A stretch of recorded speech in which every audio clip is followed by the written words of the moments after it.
I now give the floor to His Excellency, Mr. Salahuddin Rabbani, Minister of Foreign Affairs of Afghanistan.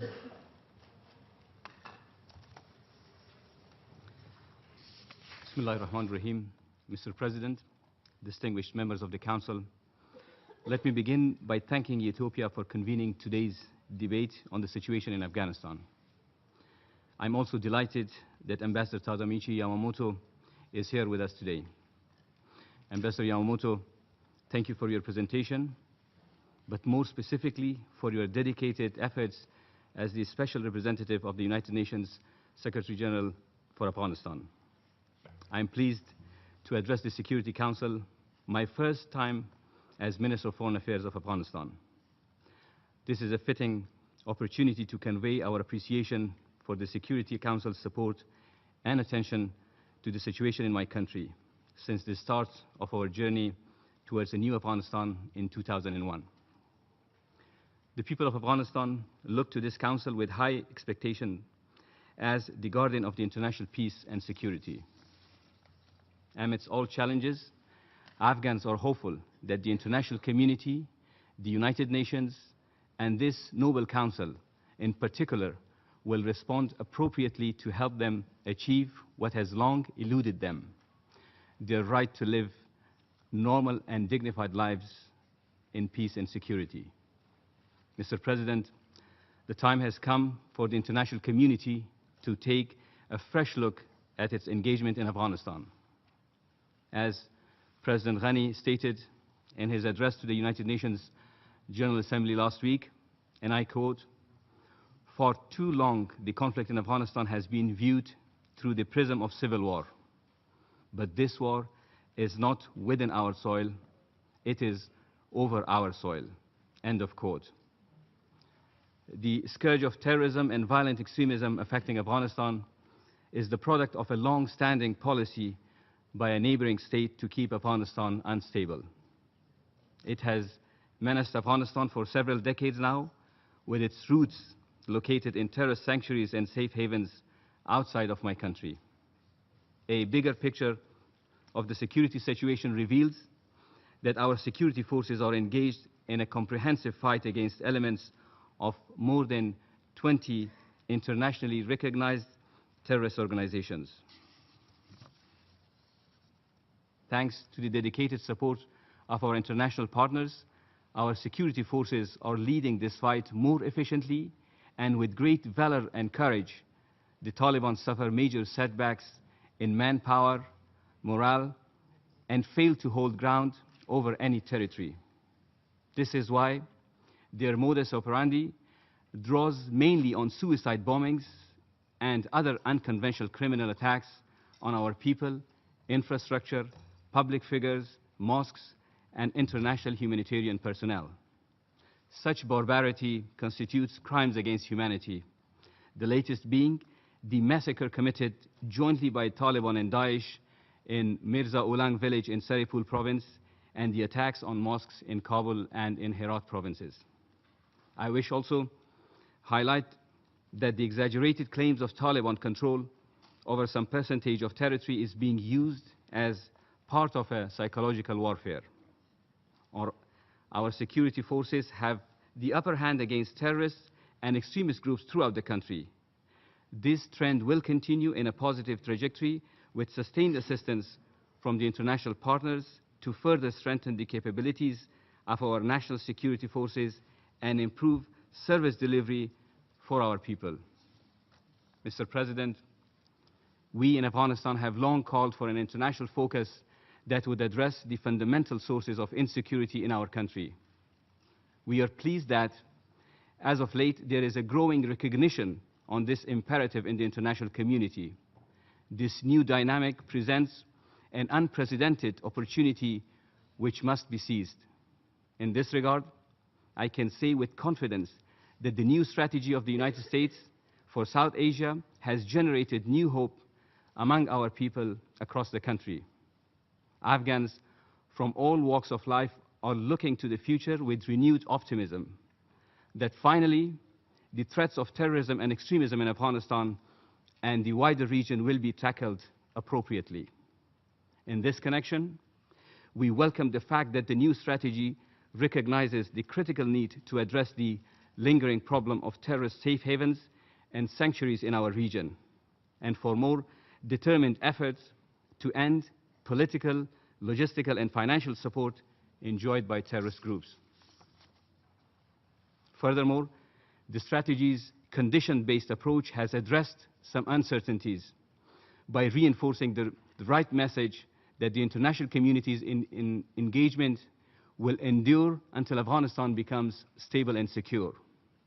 We urge all partners in our region and beyond to recognize what is at stake. We now have a chance to fundamentally change the status quo for our common benefit. The support of the region in this regard will be of paramount importance. Collectively, we should seize this opportunity to strengthen consensus and partnership in a spirit of cooperation to buttress Afghanistan's rightful status as an asset and platform of cordiality for all. Mr. President, despite being on the receiving end of provocative actions, including continuous violations across the Durand Line, Afghanistan has maintained a principled position in seeking to resolve differences through dialogue, diplomacy, and peaceful means. This is particularly true in case of our relations with Pakistan, which unfortunately has so far failed to respond positively at its own cost, particularly in relation to its global reputation and standing. Recently, we presented Pakistan with yet another opportunity to engage in comprehensive state-to-state discourse on peace, security, and prosperity. We hope this time around we will see a constructive engagement instead of plausible deniability and attempts to change narrative. An opportunity, even if embraced late, is nevertheless better than one lost. There are various existing initiatives in which productive talks could take place. By the same token, we will spare no effort whatsoever in the defense of our country, our people, territorial integrity, and national sovereignty. Mr. President, ending violence means ensuring the security and well-being of our citizens. The government of Afghanistan has gone to great lengths to secure a sustained and durable peace for our people. The prospect of peace with Taliban is dependent on genuine and constructive regional engagement in support of an Afghan-led process. In this regard, we believe a paradigm shift could profoundly impact peace efforts with the Taliban in a positive way. A successful outcome modeled on the agreement being implemented with another armed opposition group can be possible. We believe the international community should take necessary measures to achieve this aim. Mr. President, democratic institutions, values, and principles provide the foundation for all progress made over the past 17 years in Afghanistan. We believe a democratic society where people are able to express their ideas, grievances, and aspirations is not just a privilege, but also an imperative for social stability. The consolidation of democracy and institution building will remain a priority in the government of national unity. Our people are already anticipating the upcoming parliamentary elections and district council elections next year. The transparency, inclusivity, and credibility of the polls will be crucial for our overall political stability. In the area of reform, we are standing by our commitment to ensure more accountable and effective institutions. A number of senior-level officials have been prosecuted and held to account for violating the rule of law. These cases have reaffirmed our promise to root out corruption in all its forms and enhance public confidence in our reform commitments. This effort will continue with priority, and we look forward to highlighting recent achievements in this area at the upcoming senior officials meeting in Kabul. to review reform commitments made in Brussels. Mr. President, we consider the strategic review of UNAMA's activities to be an essential initiative for ensuring an adjusted UN role that is more responsive to the current-day needs of the Afghan people and better aligned with our national priority programs. We are pleased that the imperative of a one UN model concerning the delivery of development assistance has been recognized.